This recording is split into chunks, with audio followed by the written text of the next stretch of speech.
მწყემს სამინდი არ აშენებს, ის მაინც იმისი გასაკეთებელია და ეგრეა თუ იგრეა უნდა გააკეთო. 5:30-ია ახლა. 5 საათზე აქ უკვე იწყება აქტიურად პროცესები. სხვა სჭირდება ადგილი და საძოვარი, რაც ჩვენ არ გვაქვს. იმდენად გენეტიკაში გამჯდარი ძაღლს, ჩვენ ძაღლებს, ქართულ მეცხვარე ძაღლებს ფარის დაცვა და ცხრის დაცვა, რომ ამძუნებული ძუც რომ მიყავს, ხვადი ჩვეულებრივად როგორც უცხოს, ისე უყურებს. გრილები არ ვართ, არც ცივები. და ზუსტად ვიცით ვინ რა დონის სიყვარულს და სითბოს იმსახურებს რა. ფარიდან ცხრის გაყვანა ძალიან აბრაზებს. ყველის ამოყვანას 1 კილოგრამს რამდენი ლიტრზე სჭირდება? პირველ გაზაფხულზე 5 და მერე 4-დანაც ამოდის. თქვენ რამდენი ძაღლი გყავთ ახლა და პირობითად 19? ხო, დიდი პატარა 19 ახლა ლეკვები დიდები პატარები. როგორ ნაწილდებიან ფარა რამხელა ფარას რამდენი სჭირდება ძაღლი? ზოგადად 100 სულზე ერთი ძაღლი ნორმალურია რა. 5:30-ია ახლა. 5 საათზე აქ უკვე იწყება აქტიურად პროცესები. ეხლა გავუყვებით გზას, აქ უკვე ყველგან ფაცი-ფუცი ისმის, ყველა გამოფხიზლებულია ჩვენ გარდა, ჩვენ კიდევ ვიღდგენთ ძალებს. აქ არ არის იმის დრო დილით ადგე, ჩაი დალიო, ყავა დალიო. არ იციან ეგეთი ამბები. დილით ადგები 5 საათზე, უნდა მიხედო საქონელს. ხოდა ჩვენც რაღაცა მთის ენერგიას და ამბავს ვერ გებით და მივდივართ ახლა ცხრის ბარისკენ. იმიტომ რომ გუშინ დილით ადრე ვერ გავიღვიძეთ და მერე საღამოს კიდე სხვა მაგვითხრა დილით თუ ადრე ვერ იღვიძებთ, მეც დაღამებამდე არ ვაპირებ თქვენ გამო მალე დაბრუნებას. ხოდა დაგვეღამდა და ვერ გადავიღეთ ცხარი. ამიტომ დღეს მოგვიწია ესე ადრე დაწყება დილის, ზუსტად ისე როგორც საუკუნეების განმავლობაში აქ ხალხი ცხოვრობს და იწყებს დილას. დარჩით ჩვენთან ერთად, დარჩით.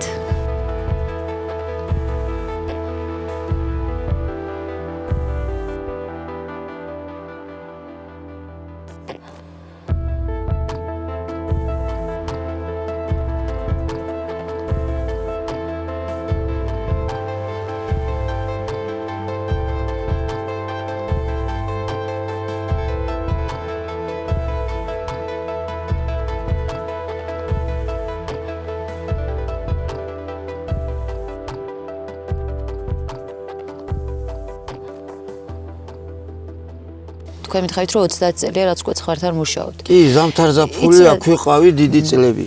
რა ხდებოდა პირველად როცა მოხდით ფარაში და უკვე დაიწყეთ საქმე? აი იქედან აქამდე რა შეიცვალა და როგორ შეიცვალა მწყემსის ცხოვრება ამ 30 წლის განმავლობაში? მწყემსის ცხოვრება არანაირად არ შეიცვლება. არანაირად, რაც საქმე აქვს მწყემსის მაინც უნდა გააკეთო და მაინც. დილით ადრე უნდა აზდგე და მიხედო საქმეს. წველი დროს უნდა სწველო, როცა სწველი, პარსვის დროს უნდა პარსო და საძოვარ და თავის დროზე უნდა გავიდეს სხვარი. ამათ არ ეღალატება. ეგრე ბაკში დააყენო და გააჩერო, ეგრე არ გამოვა. ამათ არაფერი არ შეიცვლება, ამათ უნდა მიხედო. აი დილით რო იღვიძებთ პირველი წყემსისთვის რა არის? ამინც უყურებთ, ცხვარს, ძაღლს. მწყემს სამინდი არ აშენებს, ის მაინც იმისი გასაკეთებელია და ეგრეა თუ იგრეა უნდა გააკეთო. გრძნობენ საფრთხეს. გრძნობენ, რომ შორიდანვე იციან, რომ მოდის და აქამდე ნაროშვები. წყემსის ცხოვრება როგორი იქნებოდა ფარასთან ამ ძაღლების გარეშე? მაშინ შენ უნდა იტრიალო მთელი ხამე ფეხზე და აბა ხო ვერ შეძლო. ხო იცი მძინარე კაციო და მკვდარი კაცი ერთია უკვე. ხან იგეთი ძილი მოუვა კაცს რომ შეიძლება მთელი გაწყვიტოს. ან გასვლაც ხო გინდა ცოტა ხნით 1 საათი, 2 საათით ხო უნდა დაანებო თავი და შენ რა იცი რა დროს მოვა. ისა ხო არის შემთხვევა რომ ღარ აგჭირდება, ეხლა მე აქა ვარ, სოფლის პირში ვარ. არიან თებში არიან ზოგ შეშა არა აქვს მაშინ ზოგს წყალი აქვს შორს წყალზე უნდა გავიდეს მორეკოს და მოაბინაოს ნაწედადე ცხარი გავიდეს წყალზე და უცებ რომ მოვიდეს და რაღაცა ძაღლი აუცილებელია ძაღლები როგორ მეგობრობენ წყევსებთან? როგორ მეგობრობენ და ერთადერთი ამ ხანაგიე გაგყავს კაცო მართალია ლაპარაკი არიციან მაგრამ ყველაფერს გაგრძნობინებენ მოგივლენებენ და გიდგებიან დაგიცავს როგორც ცხვარს ხო? კი რა თქმა უნდა თქვენი მიმართ ეხა აგრესია არა აქ არანაირი ხო? ერთადერთი ხართ მგონი აქ ვისაც ის თავისუფლად მიგესვლება ცხვართან. კი ესენი იგეთებია რომ ძალიან ვერ იტანენ აი ცხვარს რო დავიჭერდა მოდის კაცი მოდის წასაყვანად და უცხო კაცი მტანია არ უნდა რომ ის ხვარი გავატანო ისეთი მზნობიარეები არიან ვერ იტანენ მაგას ეგ ეჯავრება ძალიან ფარიდან ცხრის გაყვანა ძალიან აბრაზებს ეშმაკებია თვარ სჭირდება ადგილი და საძოვარი რაც ჩვენ არა გვაქვს თავარი პირველ რიგში ეგა სჭირდება არის მიტაცებული მთელი ადგილები ქირავდება და ჩვენ კიდე სოფელ კართ ეგრე ვაივაგლახის იმით ვაზამთრებთ საძოვრები ვითომ და გვაკმაყოფილებენ ერთ რაღაცასთან შეგჭრიან ვიღაცასთან და 100 გექტარს გაძლევენ იმასთან მთელი ზამთარი ჭხუბი და ვაივაგლახი უნდა კონდეს და ეგეთი პრობლემები და მაიმუნობებია ეს ძველადაც ასე იყო? ძველად მეურნეობა იყო კაცო მეურნეობის დროს ინახავდი რაც გარკვეული უფლება ქონდა რა რაც უფლებასაც გაძლევდა მთავრობა ინახავდი იმ საქონელს და არანაირი პრობლემა არ ქონდა აქეთ ხელფასი გერიცხებოდა და ჟენიურად მატყლსაც ფასი ჰქონდა და ყველსაც ფასი ჰქონდა და ეხლა მატყლი კიდე იყრება და არანაირი ფასი აქედან რო ჩაიტანო ჩატანის ფასაც ვერ გიფარავს სოფლის მთის შემთხვევაში ერთ-ერთი მთავარი ძალა ახალგაზრდები ხო ვინც უნდა გააგრძელოს სხვების საქმე რამდენად არის ინტერესი თუნდაც წყემსობაში მეცხვარეობაში აი ახლა ჩვენი თაობა რო წავა ეს მეცხვარეობა დაიკარგება არაფერი ინტერესი აღარ აქვს ახალგაზრდობას მეცხვარეობის აი ჩვენი თაობა და თითოეულა იქნება პატარ-პატარა ფარები იქნება და იმას შეიძლება მიხედონ აღარა სტადია გაყოლა არა სტადია ცხვარი უნდა და გაყოლა აი ეს საქონელიც ბიჭმა იყიდა ჩემმა და აგე ვეღარ ვაკარე ბაბა ესაც მე მომიყარა კაცო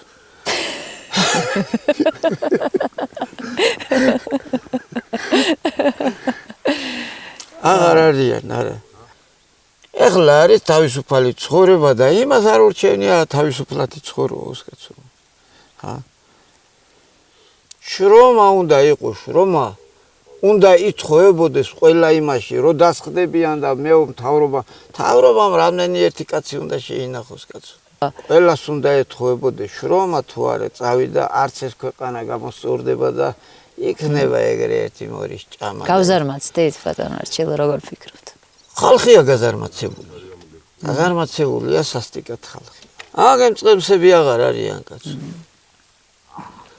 აღარავის მეცხვარეობა აღარ უნდა წყემსები აღარ მოდიან თარა ფასები აქვს ესენი კი ვეღარ გიფარავენ იმ წყემსის ფულს აბა იმ წყემსაც ხო ოჯახი ყავს შესანახი რითი უნდა შეინახო თან ამ სირთულის შრომა კი აი მე თვითონ მუშაობ და არაფერი აი ვერაფერს ვერ ვაკეთებ საერთოდ ვერაფერს ვერ ვაკეთებ წარმოიდგინე კახეთში აბანო არა მაქვს სახში და კუხნა არა მაქვს გამართული წლებია ამა დავდევ რომ აი კაპიკ-კაპიკზე რო სულ გავდივართ ესენი გავწყვიტო მე რიღათი ვიცხოვრო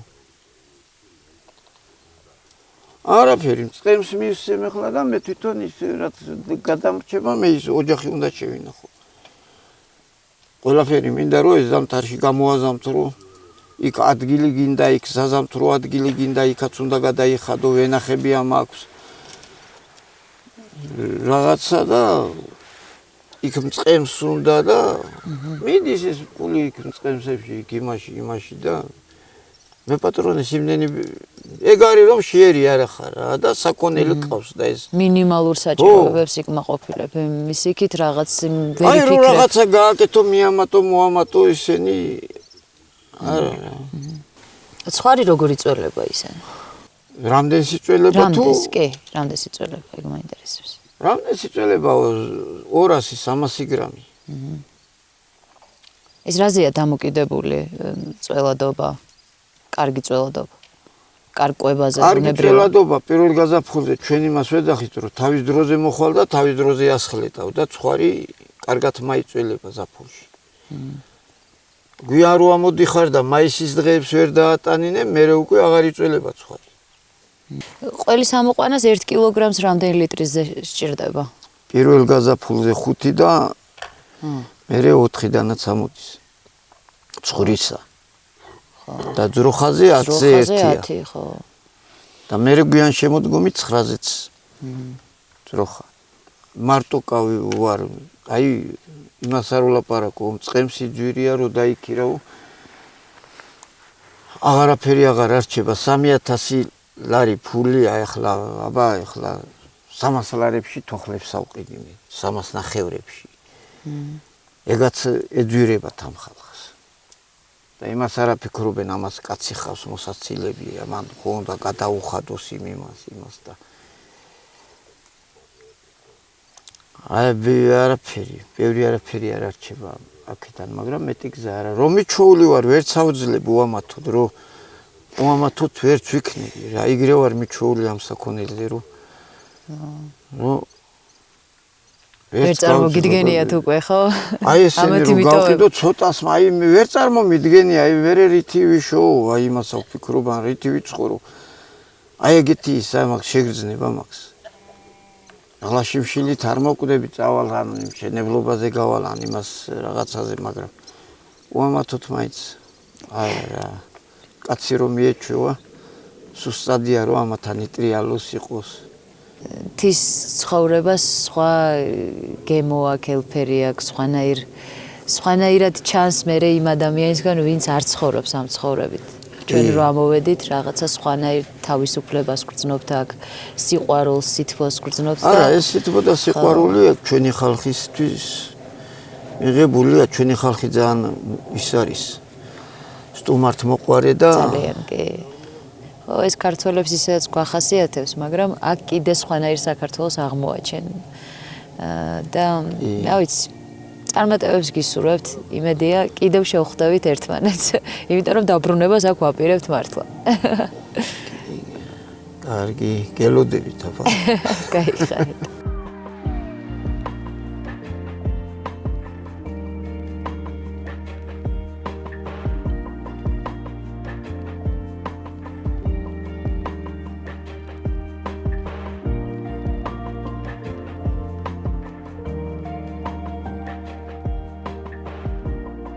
საინტერესო სოფლებია იქით. ულამაზესი სოფლები, კოშკები, ძველი, მაგრამ საუბედუროდ იშლება და ინგრევა. ცხვარი დღის-შუქზე მოგვისწრებს თქვენი აზრით? აუცილებლად. აუცილებლად მოგვისწრებს. დღეს თუ არა ხვალ მაინც. კარვები გაიწევა. არ გვჭირდება ჩვენ კარვები. უცებ ახლა ავაშენებთ იმებით. ბინა ხო არის. აგე თუნუხი გვაქვს უკვე ჩამოტანილი. ასალა ავაშენებთ აუცილებლად. შეშავე ჩავაიდა. ეს გვაქვს. შეშა არ არის, შეშა. მართლა ბიღებაც. ძაღლების უნდა გვეშინოდეს ახლა რომ მოვლენ. უნდა გეშინოდეთ. მაგრამ ფრთხილად მოვიქცევით ჩვენს რაღაცებს. ვიცით ჩვენ მაგათი საერთო ენა. გასწავლეთ ჩვენც მაგრამ. მაგი რო გასწავლოთ, აი ესეთი უნდა მოვაწყოთ 1-200 წალი. სისხლი უნდა გაგიჭდეთ. როდის ჩამოვა მთიდან, როდის ჩამოვლენ და და მე რომ მოვლენ და ძაღლები დარბიან, კარგები რო არიან რა მაგარია. არა ეგეთ სიამონება, ბოლოს გადაგზავნავს მაინც. ხო, აბა რა. არ ვიცი, რამდენი 1000 კილომეტრი გვაქვს გავლილი, ნამდვილად ვერ დავთვლი რა. ნუ დედამიწას კიდევ ვარ ტყობდით. კრუგს. 40000 კილომეტრი არ არის. აჩნია საინათო. მაგელანი ვარ. ისე ვარ, მაგელანი. ეს რისთვისი არის ამდენი და მე შინია ჯეიმს კუკივით სადმე აბორიგენებმა არ შემჭამონ ისეთ ადგილებზე დავდივარ. ყველაზე დიდი ფარა ვისაც ყავდა 15000 სულიანი ფარა იყო. ოღონდ ისიც პატარ-პატარა ფარებად იყო დაყოფილი. ამდენი ძაღლი იყო ზიად? მანდ ბევრი ძაღლები იყო, ხო. ჩვენი მიცემული იყო 5 ბექაურის ძაღლები იყო, ლეკვები და 3 მეჩაუყვანი. პატარები. შენი ძაღლის ისა. ერთი ბუდობის ლეკვები, კი. 3 წლის ძაღლდება საერთოდ ეს ძაღლები და ძალიან გვიანი ძაღლებია. 2 წლის ძაღლი ლეკვია. ხო, ლეკვად მოიხსენიებ სამს. კი, კი. ხო და აი 2 წლიდან უკვე შეუძლია რომ მტაცებელსაც შეებრძოლოს და თავისი სათქმელი თქვას რა. ძალიან მაგრები არიან. ძალიან მაგრები. უჭკვიანესები. აი ხლა რომ მოძრაობს ფარა, ახლა არ ვიცი, რამდენად შევძლებთ გადაღებას. ის გვიდო და გადაგვიყო რომ აი რომ მოძრაობს და ძაღლები როგორ დასდებენ. ახლა როდესაც არ აკვირდები და არ გაინტერესებს. გონია რომ ფარა მიდის და ძაღლი ვიყვება და всё. სტრატეგიულ ადგილებს ირჩევენ. დედასთან ერთად დედა თუ მუშა ძაღლია და კაი გამოცდილი ძაღლია, იმასთან ერთად რო იზრდება ერთი ბუდობიდან რამოდენიმე ლეკვი რა. 5-6 ერთად რო იზრდება, ისინი ძალიან მაგრად მუშაობენ. თუმცა გენში ისი აქვს ამას გამჯდარი, რომ ცოდნე მწყებსის ხელში დედასთან ასხლეტილი ლეკვიც ძალიან კარგები გაზრდილა და მე ისინი სხვა თაობებს ზდიან კიდე ცხარში.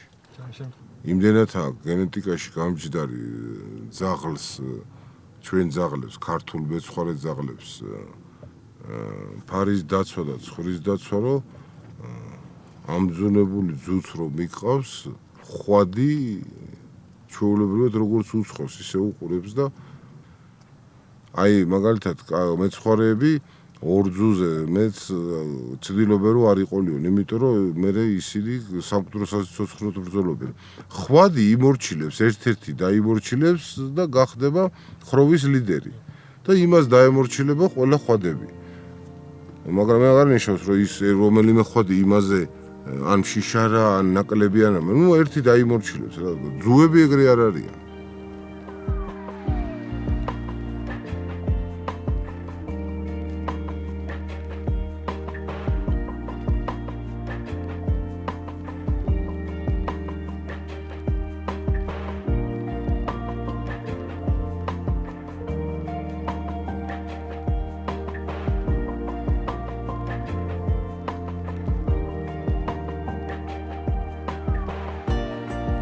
სტუმრად ვართ და ჩვენს გადაცემაში სტუმრად ყავს ორი მწყემსი, გიორგი და დავითი. ერთ-ერთი ყველაზე საინტერესო პროფესია გაქვთ და ყველაზე საპასუხისმგებლო და ძალიან რთული. მე მაინტერესებს მეცხვარის ცხოვრება როგორია თუშეთში. მეცხვარის ცხოვრება არის ალბათ ძნელი. პირველი ეს მოდის ხო? სირთულეები და სიძნელეები. 4 საათი ავდგებით. როცა ჩვენ ღრმაძილის ფაზაში ვართ, მეგობრებო. თითო ჭიქა ყავას დავლებთ. აჰა. და მე ჩავდივართ საწველად ბაქში. წველით და მე ჩაოლებრივად ყველი ამომაქვს. ეგ არის რა, ყოველ დღე ეგ არის ერთ და იგივე.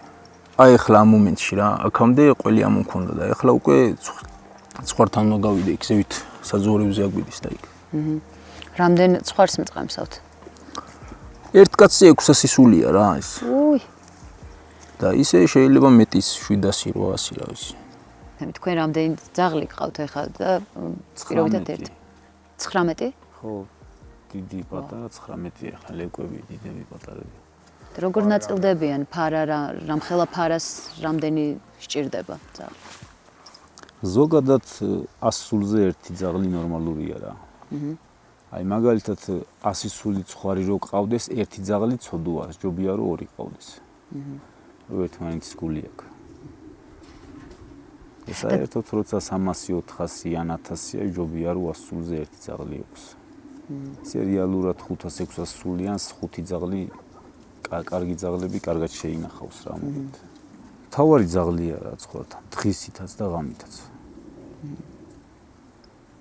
და მარტო ძაღლი ახლა თუ ცოტა პატრონმაც, მეპატრონემაც ცოტა მოუარა არ მიხედა ან გული არ მისცა ღამით ნადის რომ ეტანება და ეგეთ შემთხვევაში თუ არ გაიღვიძე და არ დაუძახე რომ ან დაუქსი ან რაღაცა გული არ მიეცი ესე იოლად შეიძლება ვერ მიაბრუნოს შეიძლება ბევრი შემთხვევა ყოფილა მეუბრუნებია კიდეც ბევრი შემთხვევა ყოფილა მაგალითად დართულიდან წასულა ერთი 700-900-იანი ფარა და მარტო კანას შეუნახიან მთელი ღამე მაღლასა ჯიხვეებში და კლდეებში დაუმწყდებია ლომა ერქვა იმ ძაღლს რა ერთი იყო მარტო ის სხვებიც კი იყვნენ მაგრამ რო გამოვიდით იქ დაგხვდნენ და ის მარტო ერთი იყო გაყოლილი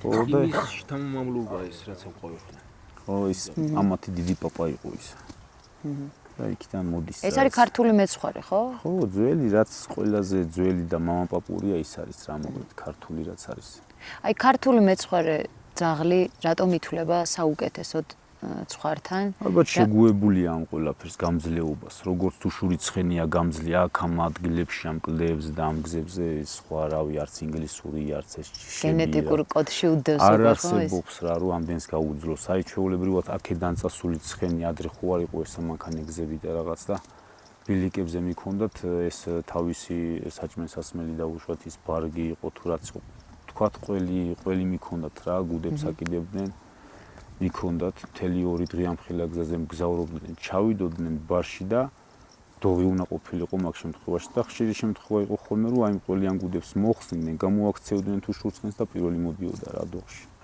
აი გამძლეობა ქონდა ზუსტად და იქიდან გამომდინარე ჩამოყალიბდა ალბათ ეს სიძველე და დარჩა ის იმ დონეზე შეიძლება აღარ არის მაგრამ ვცდილობთ ყოველ შემთხვევაში რომ ის ძველები იმიტომ რომ სხვაც გამოგვადგება რეალურად ქონიათ ისე პრაქტიკაში სხვა ძაღლი ყოლიათ ფარაში? ხო, მაგრამ ესენი არ აჩერებენ უცხოს სისხლს. ვა. აი ჩვეულებრივად რო ყაზბეგური ან სხვა კავკასიურ ნაგაზს რასაც ეძახიან და ქართული რო გონიათ ყოველ შემთხვევაში. ეგ რო ამოვიყვანო ახლა მაგალითად აქ და მოვიყვანოთ.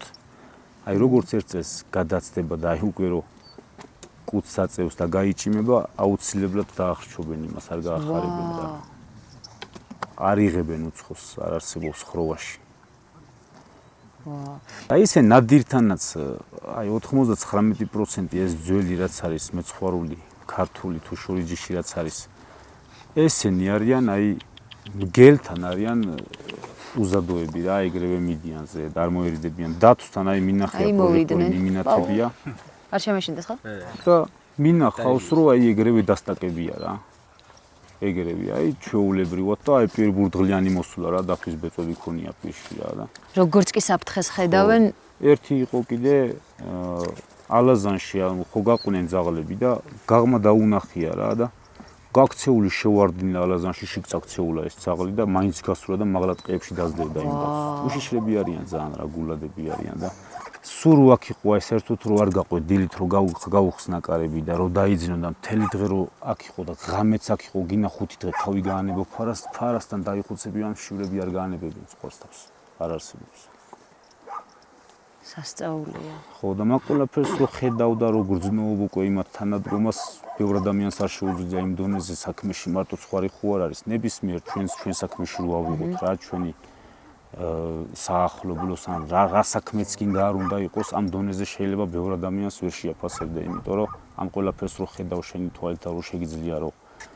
ურთიერთობა გქონდეს ესე ვერ შეაფასებთ ახლა აზრი არ აქვს იმიტომ რომ იმ ყველაფერს არ ხარ შეხედებელი ხო გაგეღვიძება დათვი გადგას თავზე და მარტო იმათი ხარ იყო შემთხვევა რომ მომიხდა ისე რომ სხვა გამოსავალი არ იყო და დავეტაკეთ რა ერთი წელნახევრის დათვი იყო და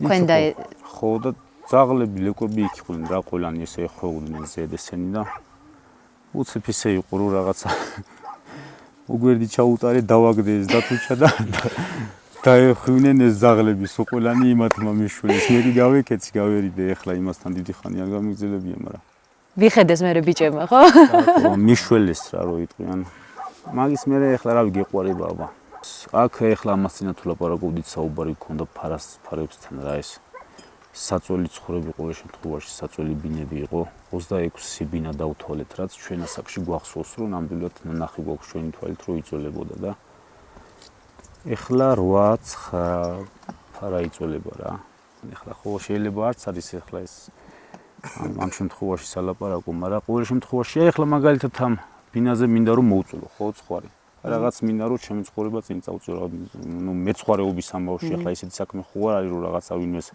პარლამენტში დაჯდომაში ვეცილებოდე. მაგრამ არ მაძლევენ უფლებას რა ლანდშაფტის ჯარიმას მიწერს. რატო? ანუ ლანდშაფტის ადგილია რა და უნდა ადგილავში უნდა წახვიდეო რავი ანგელში რაღაცა. რა წითელი ზოლი სად იყო წითელი ზოლი ახლა. 24 საათი, აი 24 საათი კი არა ჩვენ დიდი პაპების ფარები აქ იწოლებოდა რა, აი ყველა 3-4 ფარა დადიოდა აქ ეს არის ანუ საწველი ცხრის საძოვარი ხო, ცხრის საძოვარი. და აქ დადის დღემდე აქ დავდივართ მთელი დღე საძოვარი ეს არის ჩვენი ფარების, მაგრამ აი არ უნდა რომ აი აქ გავაკეთო ის რაღაცა ბოროტი ხალხიდან გამომდინარე ალბათ ჩივილები რაღაც უაზრობები და ყოველ წელს აკლდება და პირველი პრობლემა ეგ არის რა.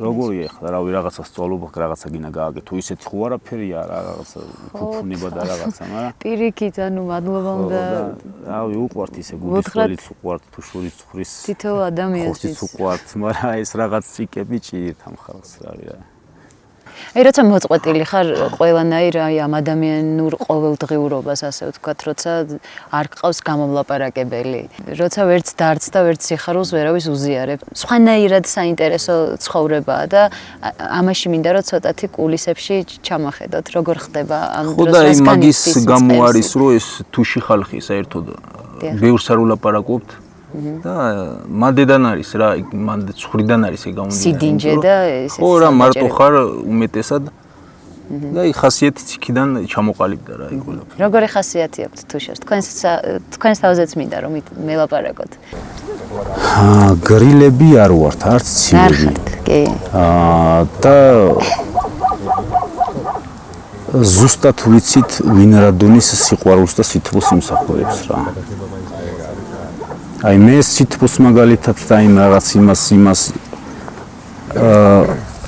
ისი არა გვიქვა რა რომ აი რაღაც საზოგადოებაში მაგალითად ვინც მიყვარს იმას ან ხელი მოუხიო ან რაღაცა ზედმეტად მე იმას პატივს მეტად უფროცენ ვიდრე იმასთან რაღაც ის მინდოდეს რა ზედმეტი რაღაცეები თუშებიო ცივები ხართ და საიდან გამომდინარე იცით აი ყოფილა ეგეთი საუბარი და მომისმენია და იქ რა მithქვიათ რაღაც 1-2 სიტყვა ალბათ ბევრია რო არის ეს შემთხვევა და ეს სიტუაცია რატოა ეგრე რომ შვილებს არ ეფერები თუ იმ დონეზეო დაუშვათ ადრეო შვილები ხელში არ აყავდა თუშებსო და ეგეთი რაღაცეები რა და ეგ სიგრილე კი არ იყო პირიქით მაშინ იყო 99% ყველა დღე იყო ომი ომიდან რო დაბრუნდებოდნენ ზოგის მამა ბრუნდებოდა ომიდან ზოგის მამა ვერ ბრუნდებოდა და ყველა ბავშვს ზრდიდნენ თანაბრად ვისი მამაც დაბრუნდებოდა და ხელში აიყვანა ის მამა მომკვდარი ის ვინცაც ვერ დაუბრუნდა ის განიცდიდა ზედმეტად და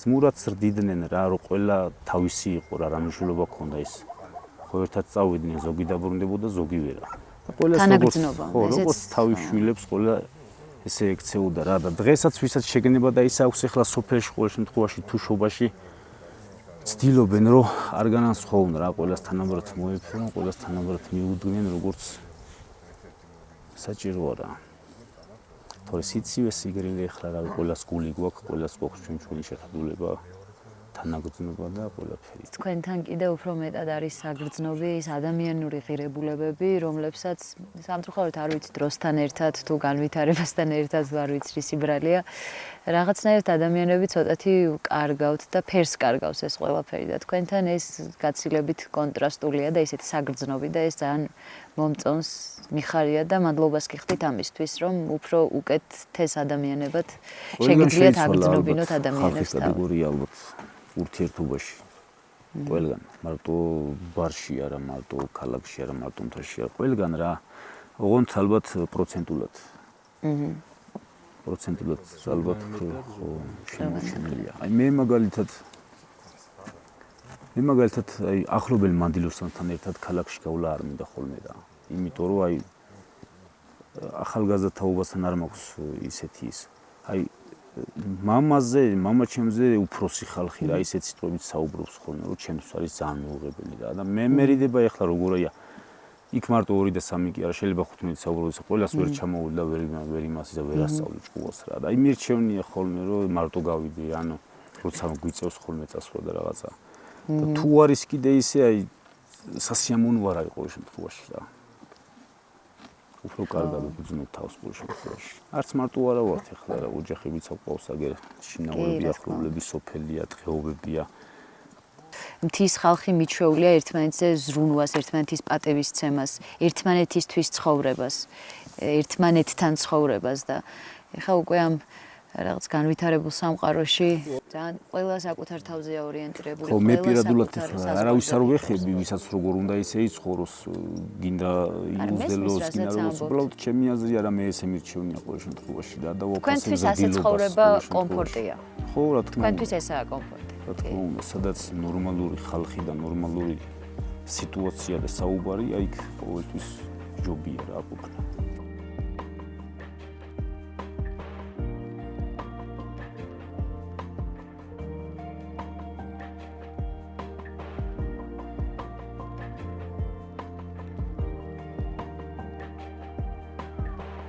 სრულდება ჩვენი საოცარი მოგზაურობა ულამაზეს თუშეთში.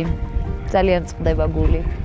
ბოლოს სტენდაფისთვის შევარჩიეთ ყველაზე მაღალი წერტილი, რომლის გავლაც გვიწევს თუშეთში მიმავალ გზაზე. ეს არის აბანოს უღელტეხილი, 2850 მეტრის სიმაღლეზე ვიმყოფებით დაახლოებით და ზუსტად ამ წერტილში ჩემ უკან ხედავთ დაჯის კაფეს ხრუბლებში. როცა ამ გზას გამოვივლით, აუცილებლად შემოიარეთ დაჯისთან დააგემოვნეთ თუშური ყავა და დაჯის საგზალი. ძალიან მიჭირს ამ საოცარი ტურის შეჯამება მართლა, იმიტომ რომ თითოეული მონაკვეთი თავისი რთული რელიეფით, თავისი სილამაზით, ყველა მომენტი დასამახსოვრებელია და ყველა მომენტზე მინდა რომ რაღაც ვთქვა და მოვყვე. მოკლედ, დიდხანს რომ არ გამიგრძელდეს, მთელი გულით გირჩევთ, არ გამოტოვოთ თუშეთი, აუცილებლად იმოგზაურეთ. სხვათა შორის არ არის ძალიან რთული გზა, ბოლო 1 წელია უკვე გამარტივდა, გაფართოვდა გზები და საკმაოდ უსაფრთხო გზებია, შეიძლება ითქვას, ცოტათი დამღლელია, მაგრამ რამდენადაც რთული და დამღლელია, იმდენად დიდ სიმშვიდეს და თავისუფლებას გაგრძნობინებს ყველა მონაკვეთში. მოკლედ ასეთ ბედნიერ და მშვიდ ნოტაზე გემშვიდობებით და ვაგრძელებთ 11 საათიან გზას ბათუმამდე. მაგრამ არ გვეშინია, იმიტომ რომ მომდევნო 5 საათის განმავლობაში ისევ ამ ულამაზესი პეიზაჟებით და ხედებით უნდა დავტკბეთ. ჩვენ ერთ კვირაში შევხვდებით ერთმანეთს, დროებით.